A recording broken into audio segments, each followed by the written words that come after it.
Am I the a-hole for cutting contact with my childhood best friend because she demanded that I break up with my fiancé? I, 21 female, cut contact with one of my closest childhood friends, married 21 female, a few weeks ago.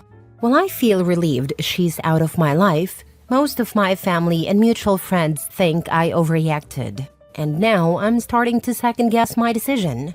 I'm going to include some background information here. Mary and I practically grew up as sisters.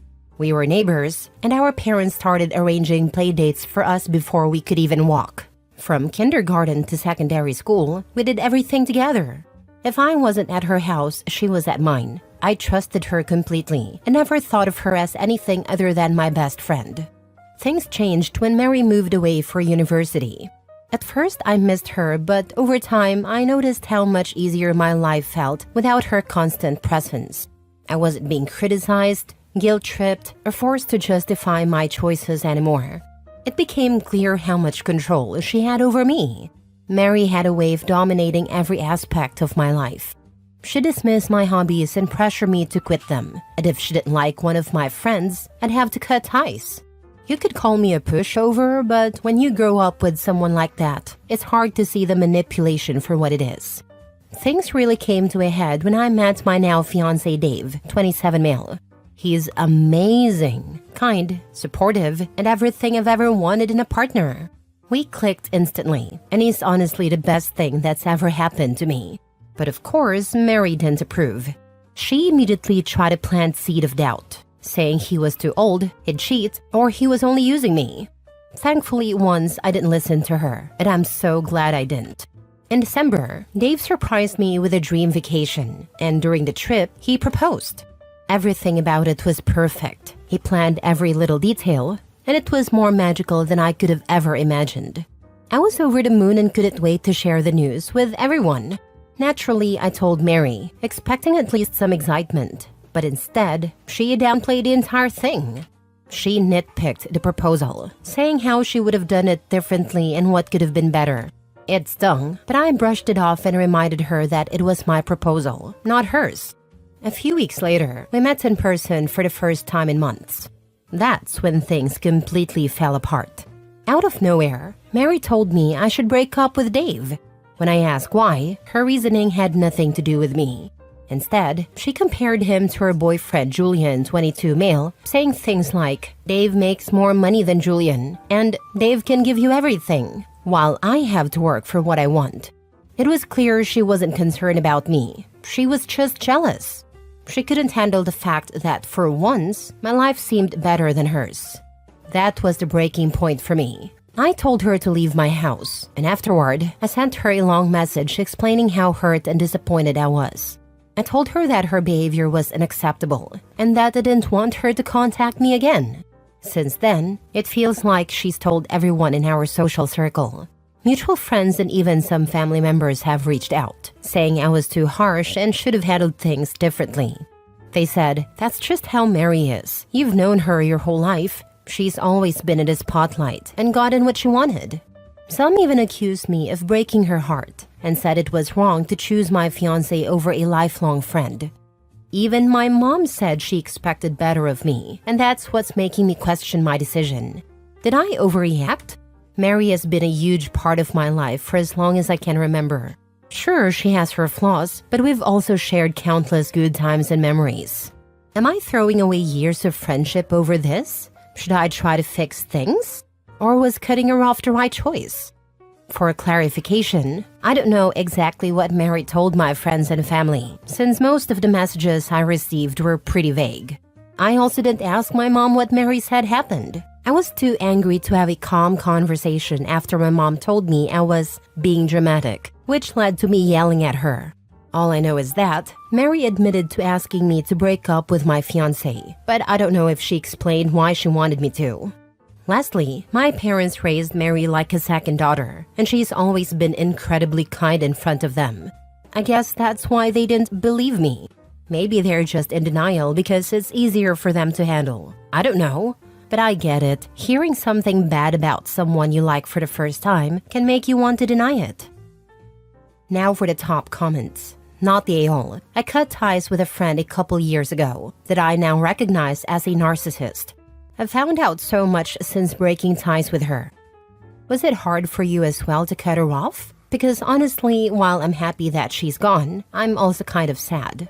We've spent some amazing years together, and every memory I have of my childhood includes her. Have you discussed this with your fiancé? I mean, tell him everything like you did here and ask him what he thinks. He would give you an outsider's opinion since he hasn't known her as long as everyone else has. Also, I can guarantee she didn't tell everyone the true story. She told them whatever would make her look like the victim instead of you. You have a few options here. You can ask each person individually what she told them, or you can do group message explaining what actually happened. Either way, you need to get your side of the story out there. It might change a few opinions. My fiancé was the first person I talked to about this whole situation, and he was the one who suggested cutting contact with her in the first place. Bye, Felicia. That witch is toxic. You need women in your life who will lift you up, not push you down. Cut her off. No invitation to the wedding. I completely agree, and I'm not planning on inviting her or speaking to her ever again in general. But it's honestly so painful to think about her not being part of my wedding. I've known her forever, and all my childhood memories include her. We've talked about our potential weddings a lot and how great it would be to have each other as our maid of honor. Not the a-hole. It's really easy for everyone else to tell you to keep putting up with Mary's nonsense because they aren't the ones that have to deal with her. They want you to fall back in line so they don't have to deal with the tantrums she's throwing. She wants to steal your peace, like she's done your whole life. You are the only person who can protect it. Basically, everyone is telling OP to keep her happy for us, will you? She throws such a fit when she isn't happy. When she asks you to push around, she demands less of us.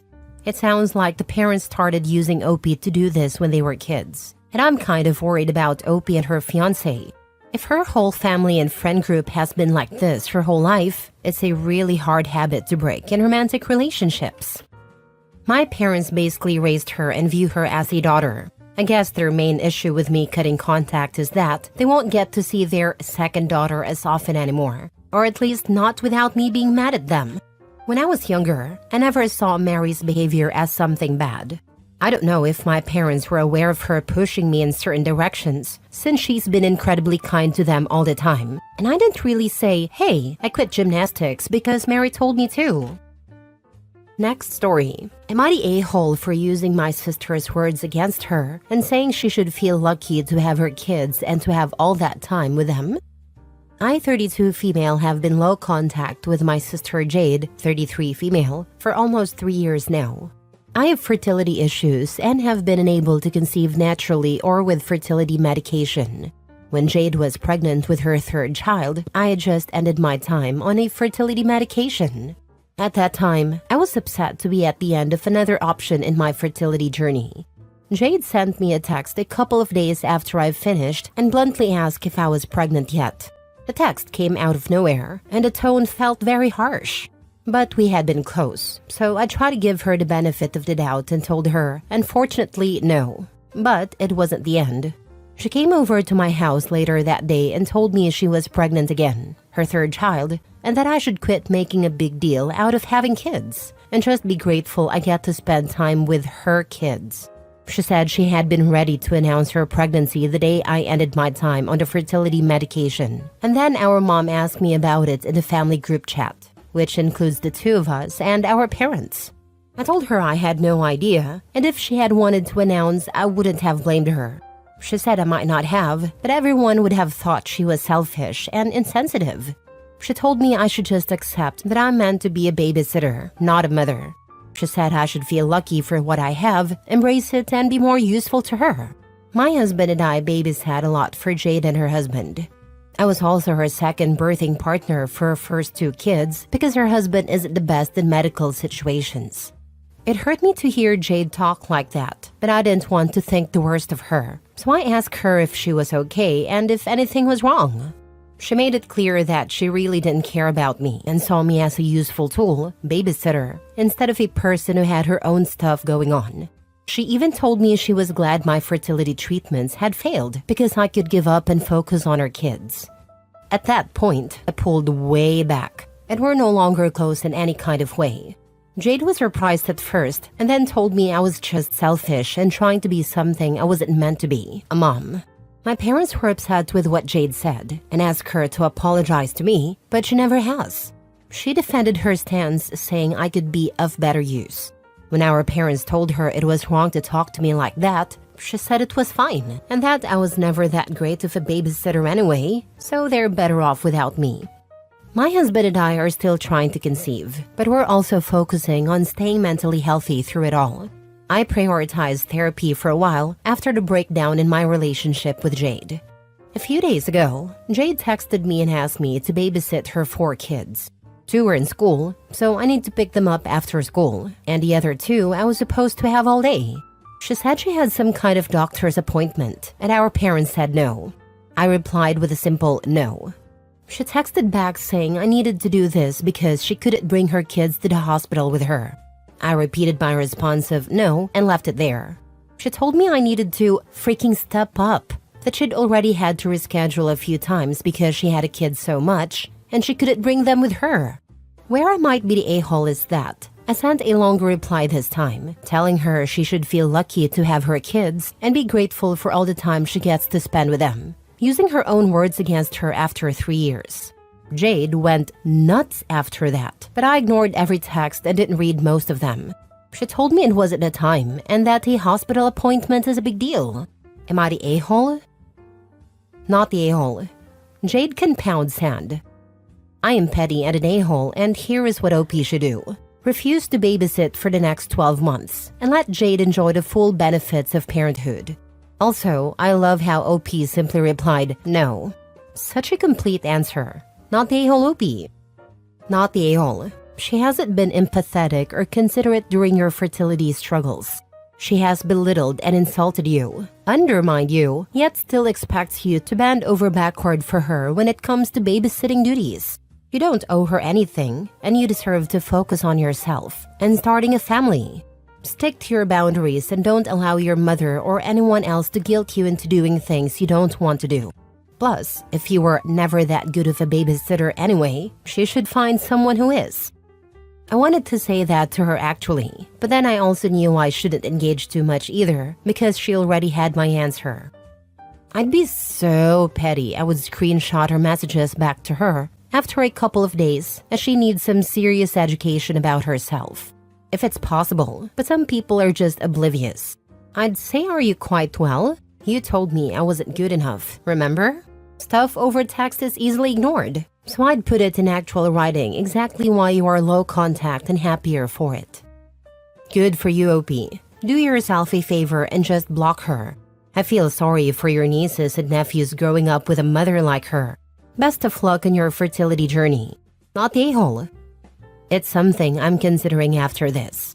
The fact she reaches out to me directly for the first time in years, and it's to ask for more free babysitting. It tells me there is no room for growth and change, and I could be better off blocking her. There's some guilt about it on my end that I'll bring up with my therapist. Last story. Am I the a-hole for blocking my step-siblings and my dad's wife while I'm at my mom's house? My parents broke up when I, 17 male, was 4. My dad got married when I was 6 and divorced her when I was 9. He had a son with his first wife. My parents were never married. My half-brother is 9. I don't remember the last time I saw him. His mom moved out of state with him years ago. My dad remarried when I was 11 and his wife already had 3 kids. My step-siblings are 15, 13, and 12. To cut to the chase, I don't really like my dad. I don't think he's a very good dad. His wife is annoying, and I hate having to be around her. She seems to think that marrying my dad gave her the authority to mold me into one of her kids. She goes to church and has tried to drag me with her and her kids, make me read the Bible, and embrace her religion. She even called my mom a bad parent for sending me to public school. There's a whole bunch of stuff like that, and I just can't stand her. My step-siblings aren't bad, but I don't see my dad marrying their mom as enough to make them my siblings. especially when my dad is a pretty bad dad overall, and their mom is so annoying that I'd like to yeet her into space. They also annoy me when they try to make me responsible for them and go to their mom, who then insists that I take them places when I'm with my dad. This got worse after my mom got me a car and I started driving. Their expectations of what I do went way up. A few months ago, my mom took my dad back to court to change the custody agreement. The judge ruled that I only need to spend 8 days a month with my dad. That could be Thursday, Friday, Saturday, Sunday twice a month, or each weekend. I chose the TFSS option because I want weekends not spent with them. I'm not allowed to block my dad on my phone. I can't mute him or ignore calls/texts from him according to the judge. However, I do block his wife and stepkids. Last weekend, my stepsister, 15, was trying to call me while I was at my mom's, but I didn't know because she was blocked. She had been somewhere with friends and they abandoned her. It was getting late too. She ended up calling her mom after trying to reach me for ages, saying she called me because I was close to her. When they got back, they told my dad. I don't know if he didn't care or just let his wife handle it, but she called me from his phone and yelled at me for ignoring the calls. My dad called me a couple of days later and asked why I didn't answer. I said I had no idea she'd called. He asked how, and I just said I didn't know. When I went to my dad's on Thursday, his wife took my phone from my hand and saw that I didn't get the calls. They figured out that I'd blocked her during my mom's parenting time. Then they realized the reason I never reply to my dad's wife or my step-siblings while I'm at my mom's is because I have them all blocked. I'm so glad I get to go home later today, but it's been tough here. My dad's wife has been berating me for being a crappy older brother to her kids. Am I the a-hole? Now for the comments. Not the a-hole. You don't have any responsibility to your dad's wife's kids. I shouldn't, but they give it to me when I'm there. It's why I'm glad I spend less time over there now. Not the a-hole. I tell her and your dad, your kids are not my responsibility. I didn't choose to have them in my life. I didn't choose to have you in my life. I didn't even choose to have my own father in my life. If I had a choice, none of you would be in my life. Let's make that very clear. The judge ordered me to be here 8 days a month, so I'm here. That's all you're getting from me. Don't ask for more. You're almost 18. This will just tell them that you're going no contact when you're 18 and not to be surprised. No, you're not the a-hole. It isn't your responsibility to respond to them. It shouldn't be, but at their house, they make me be responsible for them. I hate it, honestly, and especially when I'm running to pick them up like they should be. Not the a-hole. You're not a crappy older brother because you're not their older brother. You go there to see your dad. That's the way it's supposed to be. I prefer it way more if I didn't go at all, but only a few more months and then I'm done.